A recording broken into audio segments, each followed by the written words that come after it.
Agora, a Bíblia lida e explicada com Alain Amorim. Para quem quer ouvir a Palavra de Deus de forma simples e compreensível.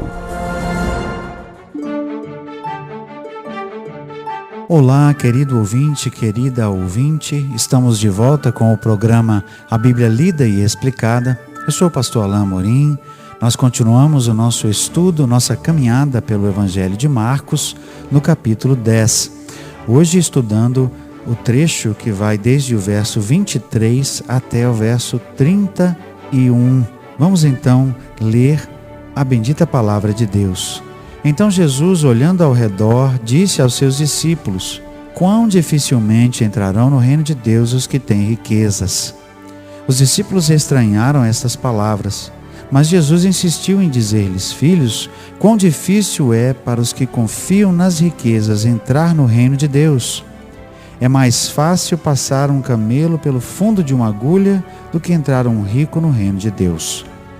Eles ficaram sobremodo maravilhados, dizendo entre si: então, quem pode ser salvo? Jesus, porém, fitando neles o olhar, disse: para os homens é impossível, contudo, não para Deus. Porque para Deus tudo é possível. Então Pedro começou a lhe dizer: eis que nós tudo deixamos e te seguimos. Tornou Jesus: em verdade vos digo que ninguém há que tenha deixado casa, ou irmãos, ou irmãs, ou mãe, ou pai, ou filhos, ou campos, por amor de mim e por amor do Evangelho, que não receba já no presente o cêntuplo de casas, irmãos, irmãs, mães, filhos e campos, com perseguições, e no mundo por vir a vida eterna. Porém, muitos primeiros serão últimos, e os últimos primeiros. Jesus certamente aproveitou aquele momento com aquele jovem rico, e à medida que ele saiu, não sei aqui se enquanto ele estava perto para ouvir ou não, Jesus aproveita aquele momento para trazer um ensino importante acerca do papel, do lugar das riquezas. Na verdade, acerca do perigo das riquezas. Interessante que esse é o título que eu tenho aqui na minha Bíblia de estudo: o perigo das riquezas. Não há nenhum pecado, não há nada de errado com o dinheiro. Não há nada de errado com os ricos com relação a Deus. Esse nunca foi um problema para Deus. Riqueza, dinheiro, bens, não são em si fontes de pecado e de erro. A Bíblia diz claramente: o amor ao dinheiro é a raiz de todos os males, ou a raiz de muitos males, dependendo da sua versão, o versículo lá em Tiago. O fato é que não é o dinheiro, mas o que fazemos com ele. Não são os bens, mas a nossa postura em relação aos bens. É por isso que às vezes eu faço esse trocadilho. Não é o problema de ter dinheiro ou ter riquezas, é se as riquezas nos têm, ou seja, se elas nos controlam. Essa é uma dificuldade que muitos enfrentam, especialmente os mais abastados. Eles têm a sua confiança no dinheiro. Eles pensam que tudo se resolve com dinheiro, que uma boa quantia pode solucionar qualquer problema. Eles pensam talvez que suas contas bancárias nunca terão fim, nunca acabará o seu recurso, e eles então têm uma fonte segura de confiança e podem enfrentar qualquer adversidade. Mas infelizmente muitas vezes pessoas assim acabam enfrentando um problema sério que o dinheiro não resolve. Uma doença na família, um filho rebelde, um problema insolúvel, né? Às vezes a própria falta de paz interior. Enfim, o dinheiro não soluciona tudo. O dinheiro realmente é bom e é importante, mas é preciso ter uma postura correta e um coração no lugar certo, como Jesus diz aqui. Jesus, olhando ao redor, diz o verso 23, disse: quão dificilmente entrarão no reino de Deus os que têm riquezas. O texto diz no verso 24 que os discípulos estranharam, mas Jesus insistiu, ou seja, ele repetiu: filhos, quão difícil é para os que confiam nas riquezas entrar no reino de Deus. Jesus então estava colocando no lugar certo as riquezas e já deixando claro que o grande problema eram as pessoas que confiavam nas riquezas. Por quê? Porque as pessoas que confiam, que depositam a sua fé nas riquezas, não vão confiar em Deus. Não são pessoas que vão plenamente confiar em Deus. É essa a implicação do que Jesus está dizendo. Muitos ricos confiam no seu dinheiro, confiam na sua capacidade de resolver as coisas, confiam nas soluções que eles podem prover com os recursos que têm. Eles têm dificuldade de entregar tudo para Deus. Eles têm dificuldade de entender que Deus controla todas as coisas e não o dinheiro e não eles mesmos. Ou seja, aquele que confia demasiadamente nas riquezas e no poder das riquezas terá sérias dificuldades de confiar em Deus. Jesus então usa uma hipérbole, um ditado certamente comum naquela época e que a gente se apropriou até hoje, né, para reforçar essa impossibilidade. O texto diz assim: é mais fácil passar um camelo pelo fundo de uma agulha do que entrar um rico no reino de Deus. Jesus usou esse exagero aqui simplesmente para falar da impossibilidade de um rico, por seus próprios meios, ou seja, por seus próprios méritos, sem mudar de atitude com relação às suas riquezas. E vejam, nós vimos no nosso último encontro,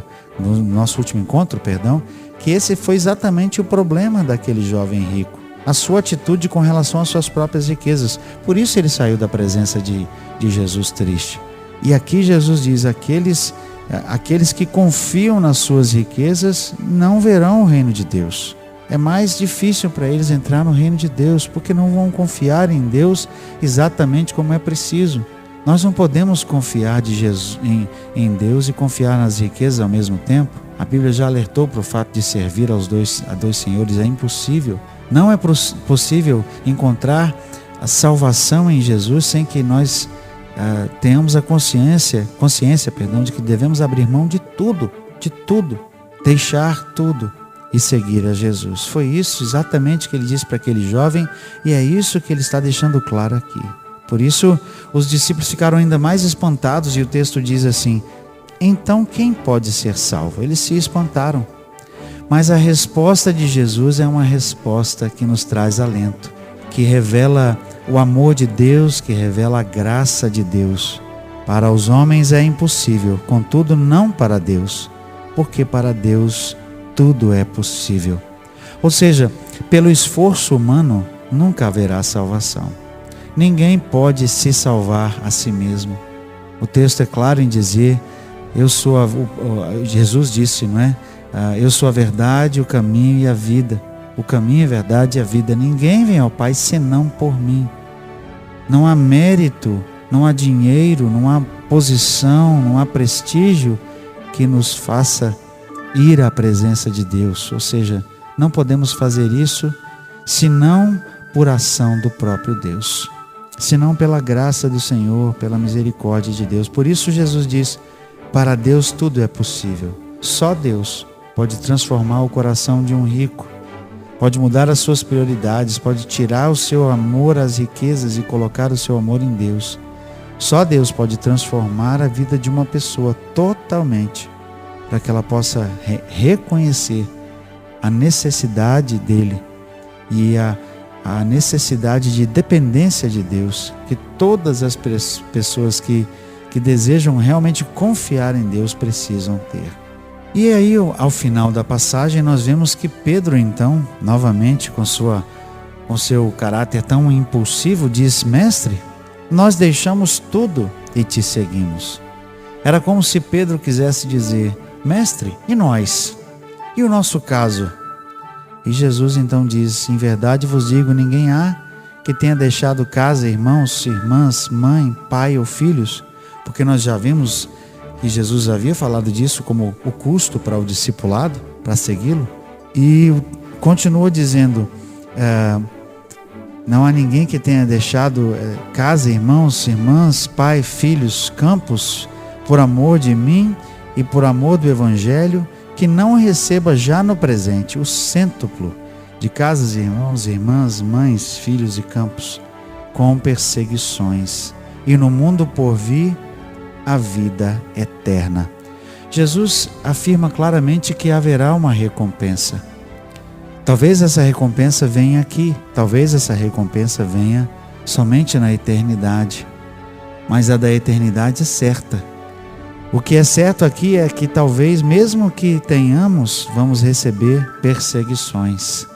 Então Jesus alerta para o fato de que mesmo aqueles que têm mais, sobre eles pode sobrevir perseguições, sobre ele pode sobrevir problemas, dificuldades.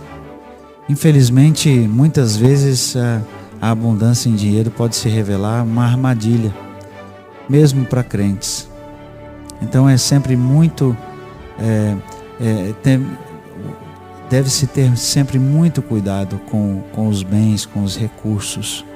Nós temos vários exemplos de crentes fiéis que foram e que são ricos e que são fiéis a Deus porque têm o seu coração no lugar certo, em Deus.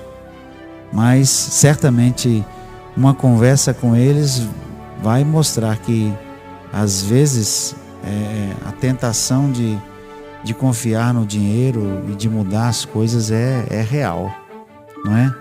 Talvez seja isso mesmo que Jesus está dizendo aqui, com perseguições, mas no mundo por vir a vida eterna. E Jesus ainda finaliza com um trecho que sempre é muito importante e um pouco intrigante. Porém, muitos primeiros serão últimos e últimos primeiros.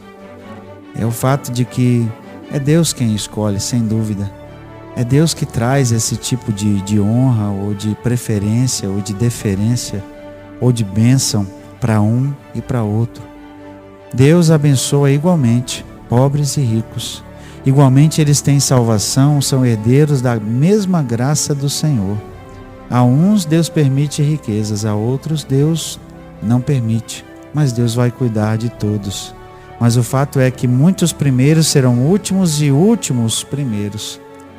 Talvez no momento certo, no tempo certo, Deus vai trazer uma abundância, uma abastança, não porque mereçamos, porque não merecemos, mas pela graça dele. O fato é que nós devemos sempre nos lembrar daquilo que Paulo diz: a minha graça te basta. Com riqueza, com dificuldade, com problemas, com saúde, com doença, Deus e sua graça sempre são suficientes para todos nós.